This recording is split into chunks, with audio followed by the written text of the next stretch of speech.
ओम भूर्भुवः स्वाहा तत्सवितुर्वरेण्यं भर्गो देवस्य धीमहि धियो यो नः प्रचोदयात्। कहते हैं कि हिंदू सनातन संस्कृति की एक खूबसूरत कविता खजुराहो, जो गवाह रही है चंदेल वंश के उस वैभवशाली इतिहास की, जहां मनुष्य के विकास की विभिन्न स्थितियां और आध्यात्म का एक गहरा तालमेल देखने को मिलता है। वर्तमान में 22 मंदिरों की एक उत्तम श्रृंखला और हिंदू देवी देवताओं की एक खूबसूरत झांकी आपको पूरे भारत में सिर्फ खजुराहो में ही देखने को मिलती है।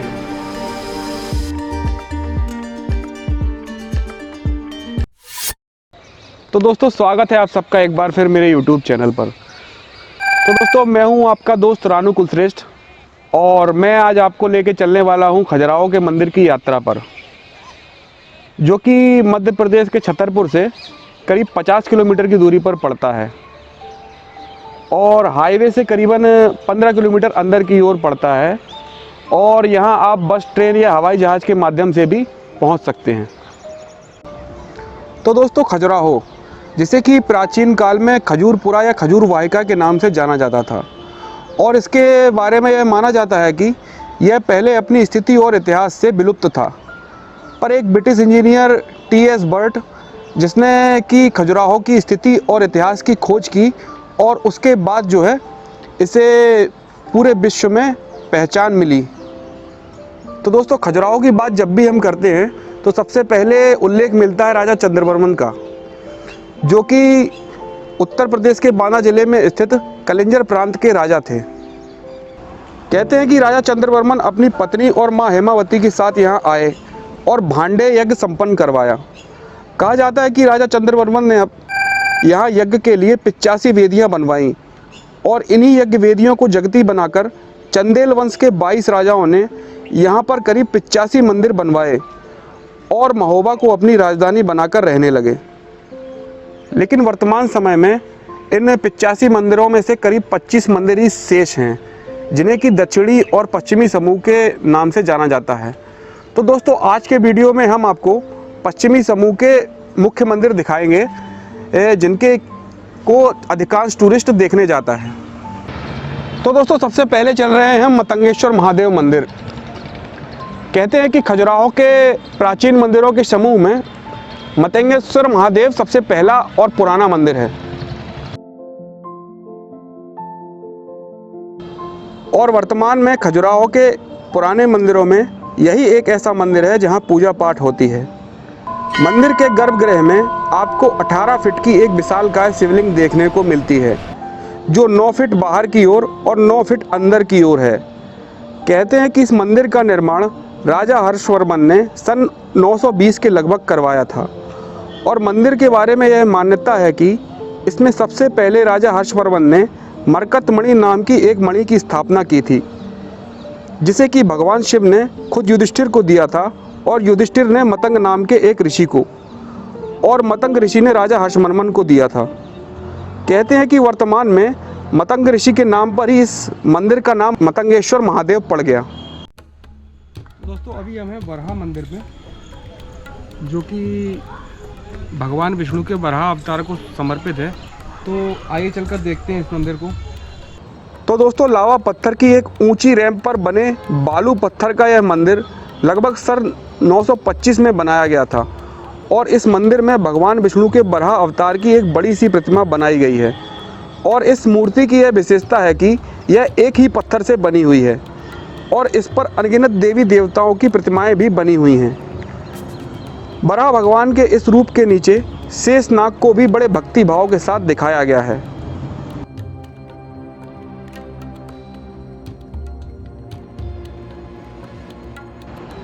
तो दोस्तों, वराह मंदिर की यह मूर्ति विष्णु भगवान के उस वराह रूप को दिखाती है, जब विष्णु भगवान वराह रूप में राक्षस हिरण्याक्ष को मारकर पृथ्वी को पाताल से निकालकर ऊपर लाए थे। तो दोस्तों, वराह मंदिर के बाद हम चल रहे हैं लक्ष्मण मंदिर की ओर, जिसकी की एक अलग ही कला और एक विशेषता है। तो आइए फिर।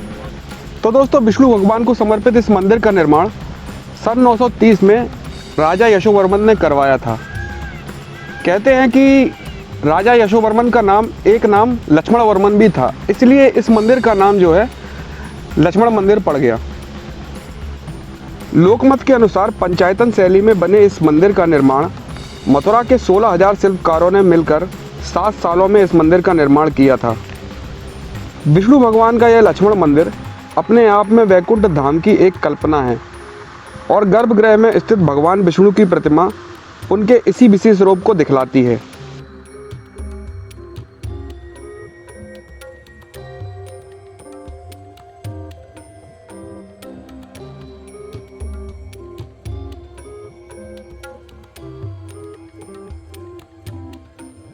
तो दोस्तों, लक्ष्मण मंदिर का मुख्य आकर्षण इसकी बाहरी दीवारों पर बनी चित्रकारी है, जिसे देखने के लिए भारी मात्रा में पर्यटक देखने आते हैं। अगर हम इसकी चित्रकारी की बात करें तो नीचे की ओर आपको हाथियों की एक लाइन दिखाई देगी। उसके ऊपर छोटी छोटी प्रतिमाओं की 2 लाइनें हैं, जिनमें नृत्य, संगीत, युद्ध, मैथुन इत्यादि की प्रतिमाएं बनी हुई हैं, जिसमें इन मूर्तियों को देखकर यह कहा जा सकता है कि यह उस समय की एक झांकी है, जिन्हें देखकर उस समय का रहन सहन, रीति रिवाज और परंपराओं को जाना जा सकता है। तो दोस्तों, लक्ष्मण मंदिर के बाद हम पहुंचे हैं कंधारिया मंदिर, जो कि खजुराहो के ही एक प्रसिद्ध मंदिर समूह का एक मंदिर है। तो आइए फिर चलते हैं। तो दोस्तों, सप्तरथ शैली में बने इस मंदिर का निर्माण सन 1065 में राजा विद्याधर ने करवाया था। कहते हैं कि यह मंदिर खजुराहो के मंदिरों में सबसे अधिक विकसित है और इस मंदिर के निर्माण के बाद से ही खजुराहो का पतन होना प्रारंभ हो चुका था। मंदिर को सामने से देखने पर ऐसा प्रतीत होता है कि मानो जैसे किसी कंदरा या गुफा का प्रवेश द्वार हो, इसीलिए इस मंदिर का नाम कंदारिया महादेव नाम पड़ गया। मंदिर का भीतरी भाग सभी मंदिरों की संधार शैली की तरह 5 भागों में मिलकर बना हुआ है और इसके गर्भगृह में संगमरमर से बना एक शिवलिंग हमें यहाँ देखने को मिलता है, जो कि अमरनाथ के एक शिवलिंग का ही एक प्रतीक है।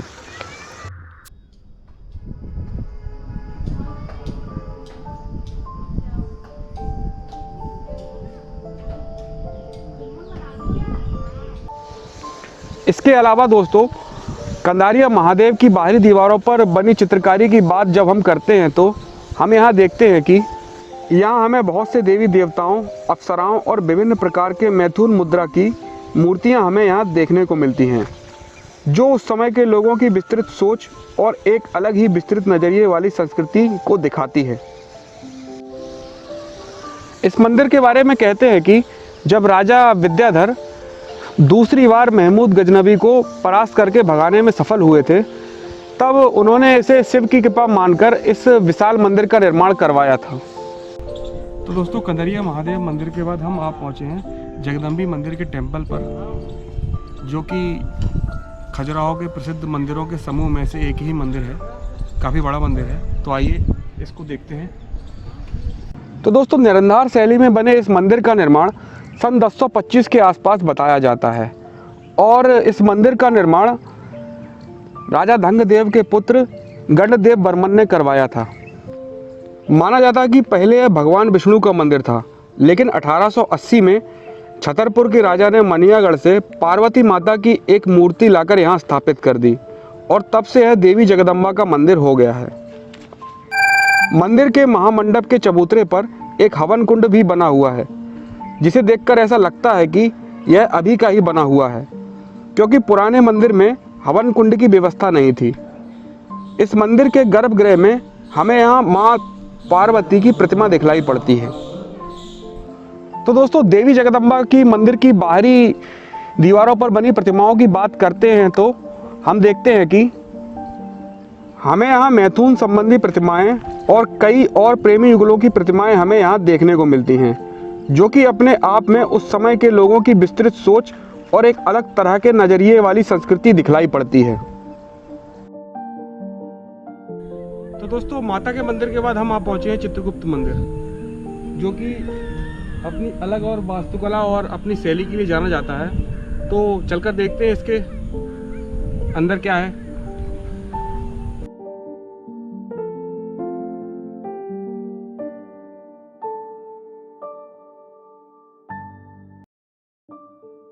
तो दोस्तों, चित्रगुप्त मंदिर के बारे में कहते हैं कि इस मंदिर का निर्माण 10वीं सदी में राजा गणदेव बर्मन ने करवाया था। साथ ही निरंधार शैली में बना चित्रगुप्त मंदिर खजुराहो में स्थित मंदिरों में एकमात्र ही ऐसा मंदिर है जो कि सूर्य देव को समर्पित है और इसका नाम चित्रगुप्त नामक उपदेवता के नाम पर पड़ा है। मंदिर के गर्भगृह में सूर्य देव की प्रतिमा है जिसके दाहिनी ओर हाथ में कलम लिए चित्रगुप्त की एक खंडित मूर्ति है। इस मंदिर के बारे में कहते हैं कि यह मंदिर क्षतिग्रस्त हो गया था जिसका फिर से निर्माण सन 1920 में छतरपुर के राजा ने करवाया था।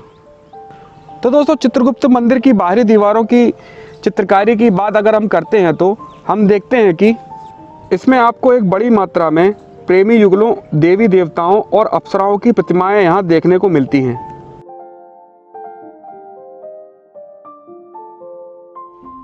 तो दोस्तों, चित्रगुप्त मंदिर के बाद हम आप पहुँचे हैं विश्वनाथ मंदिर।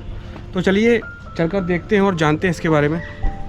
तो दोस्तों, पंचायतन शैली में बने इस मंदिर का निर्माण लक्ष्मण मंदिर के बाद सन 1002 में राजा धंगदेव ने करवाया था। माना जाता है कि महाराज धंगदेव वर्मन के समय में चंदेला वंश ने खूब उन्नति और काफ़ी समृद्धि हासिल की और इस मंदिर के निर्माण के विषय में कहते हैं कि जब महाराजा धंगदेव वर्मन ने काशी पर विजय हासिल की तो काशी की विजय की खुशी में इस मंदिर का निर्माण करवाया था। विश्वनाथ मंदिर की संरचना लगभग लक्ष्मण मंदिर जैसी ही है और इस मंदिर के गर्भगृह में हमें मूर्ति स्वरूप शंकर भगवान का शिवलिंग देखने को मिलता है। गर्भगृह के अतिरिक्त यह मंदिर 5 खाली भागों में बना हुआ है जो उस समय की ज़रूरतों के अनुसार काम में लाए जाते रहे होंगे।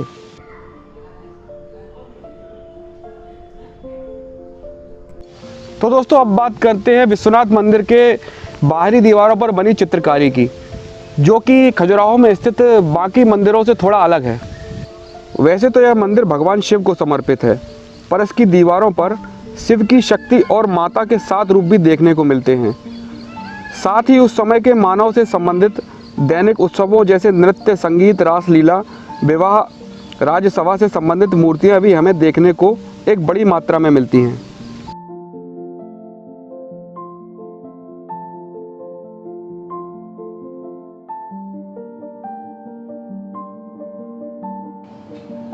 तो दोस्तों, विश्वनाथ मंदिर के बाद हम चल रहे हैं विश्वनाथ मंदिर के सामने ही बनी भगवान भोलेनाथ की सवारी नंदी मंदिर की ओर, जो कि एक छोटा सा ही मंदिर है।